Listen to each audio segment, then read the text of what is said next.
इस क्लास में देखने वाले हैं क्लास 12 के फिजिक्स के टॉप महत्वपूर्ण ऑब्जेक्टिव क्वेश्चन। सभी विद्यार्थी इस क्लास को शुरू से लेकर अंत तक देखिएगा, क्योंकि इस क्लास से बहुत सारे क्वेश्चन बोर्ड एग्जाम 2027 में रहेंगे। चलिए अब क्वेश्चन नंबर 1 की तरफ बढ़ते हैं। क्वेश्चन नंबर 1 यहाँ पर विद्युत चुंबकीय तरंग को ध्रुवित किया जा सकता है, ये जो है पोलेराइड द्वारा। ऑप्शन नंबर जो है सी इसका राइट आंसर हो जाएगा। आप लोग याद रखिएगा ऑप्शन नंबर सी। चलिए अब अगला क्वेश्चन की तरफ बढ़ते हैं। अगला क्वेश्चन हम लोग सेकंड की तरफ बढ़ते हैं। क्वेश्चन नंबर सेकंड यहाँ पर प्रकाश किरणों के तीखे कोर पर मुड़ने की घटना को कहते हैं। इसको जो कहते हैं विवर्तन। आप लोग याद रखिएगा विवर्तन कहते हैं तीखे कोर पर मुड़ने पर। Option number B. चलिए अगला क्वेश्चन की तरफ बढ़ते हैं। अगला क्वेश्चन हम लोग 3 की तरफ बढ़ते हैं। क्वेश्चन नंबर 3 यहाँ पर निम्नलिखित में किसे प्रकाश के तरंग सिद्धांत से नहीं समझाया जा सकता है। इसका सही तरह ऑप्शन डी प्रकाश विद्युत प्रभाव को नहीं समझा जा सकता है। ऑप्शन नंबर जो है डी इसका राइट आंसर हो जाएगा। चलिए अगला क्वेश्चन की तरफ बढ़ते हैं। अगला क्वेश्चन 4 है यहाँ पर एक ऐसी परिघटना जो प्रदर्शित करती है कि कोई तरंग अनुपस्थ है, वह जो है ध्रुवन है। ऑप्शन नंबर डी इसका राइट आंसर हो जाएगा। चलिए अगला क्वेश्चन की तरफ बढ़ते हैं। अगला क्वेश्चन हम लोग 5 की तरफ बढ़ते हैं।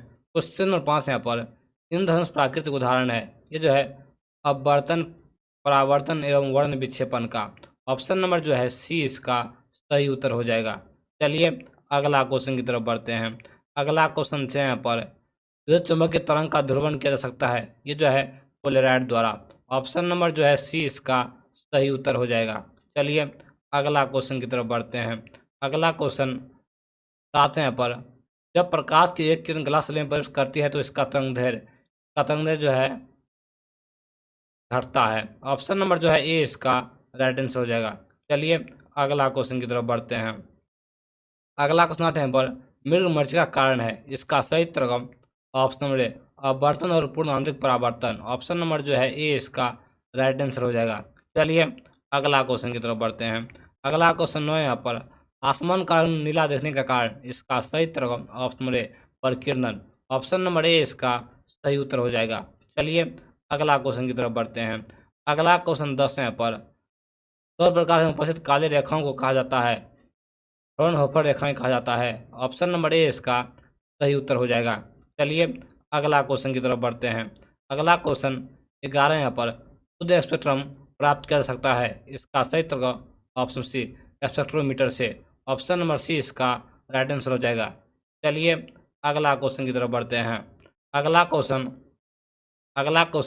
12 यहाँ पर सौर स्पेक्ट्रम में सौर स्पेक्ट्रम में बैंगनी रंग से लाल रंग की ओर इसका सही तरह विचलन घटता है और अपवर्तनांक भी घटता है।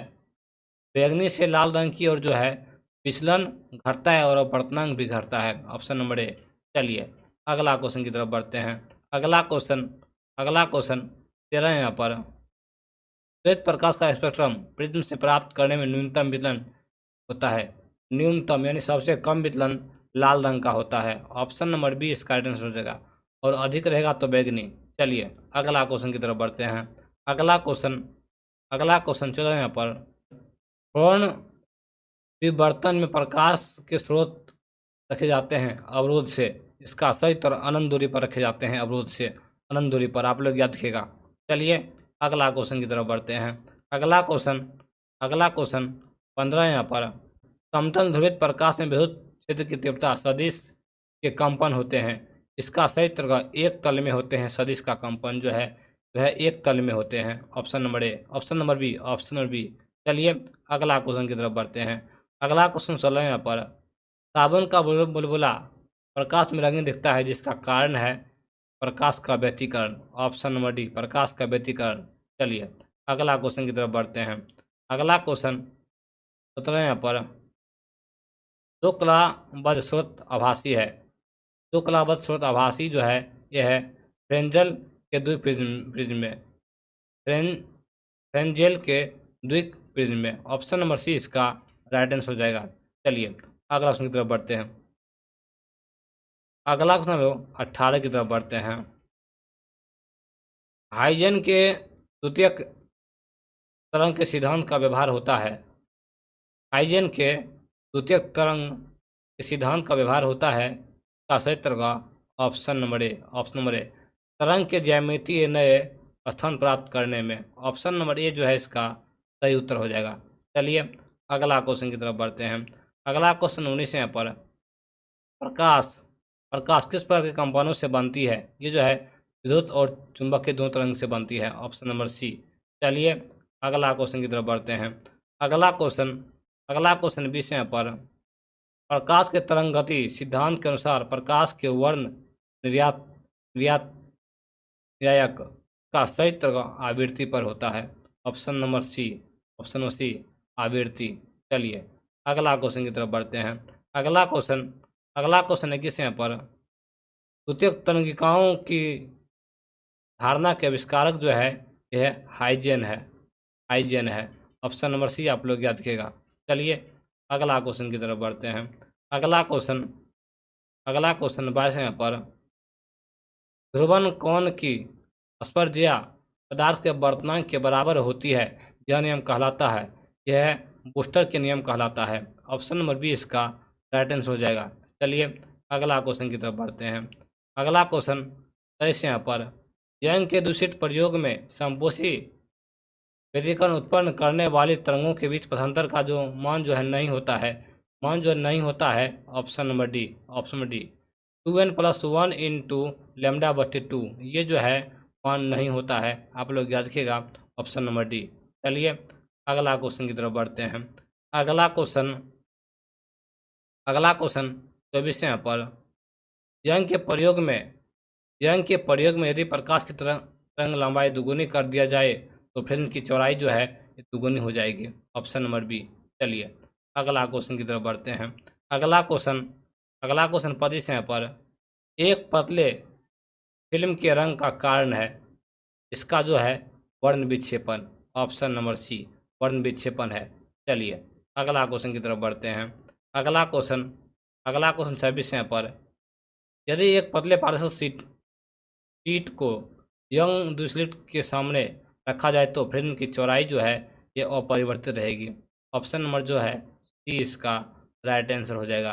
चलिए अगला क्वेश्चन की तरफ बढ़ते हैं। अगला क्वेश्चन अब लोग 27 की तरफ बढ़ते हैं। क्वेश्चन 27 यहाँ पर। प्रकाश संचार निम्न में से किस घटना पर आधारित है? यह है पूर्णांतरिक परावर्तन पर। ऑप्शन नंबर ए इसका राइट आंसर हो जाएगा। चलिए अगला क्वेश्चन की तरफ बढ़ते हैं। अगला क्वेश्चन 1 यहाँ पर। यदि एक मुक्त इलेक्ट्रॉन की गतिज ऊर्जा दुगुनी हो तो विब्रगली तरंग दैर्ध्य में बदलाव होगा। ये जो है 1/√2 में बदलाव होगा। ऑप्शन नंबर जो है ए इसका राइट आंसर हो जाएगा। चलिए अगला क्वेश्चन की तरफ बढ़ते हैं। अगला क्वेश्चन सेकेंड यहाँ पर।